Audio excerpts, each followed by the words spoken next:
అందులో పాకిస్తాన్ భారతదేశంలాగా లౌకిక విధానంతో ముందుకు పోదు, ఆంక్షలతోటి పాకిస్తాన్ ప్రభుత్వం ముందుకెళ్లే పరిస్థితి ఉంటుంది. పాకిస్తాన్ దేశంలో ఉండి అక్కడ ఉండి భారతదేశానికి మద్దతు పలికే పరిస్థితి ఉండదు.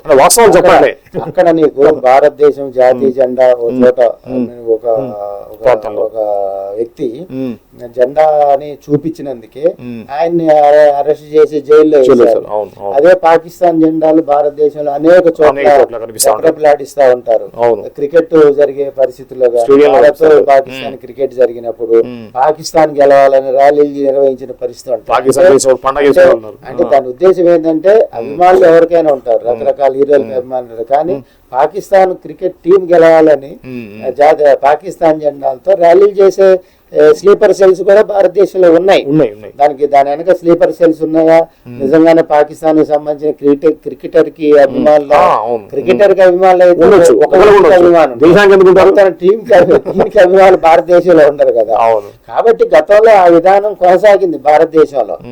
కొనసాగినప్పుడు ఆ పాకిస్తాన్ లోనో ఇతర దేశాల్లోనో అణిచివేసే విధంగా భారతదేశంలో వాళ్ళు నడిచివేయలేదు ఏ రోజు కూడా. మనం 3 రోజుల క్రితం కూడా హైదరాబాద్ లో కూడా ఇటువంటి పరిస్థితి కొనసాగిందని చెప్పి మనం చూసాం.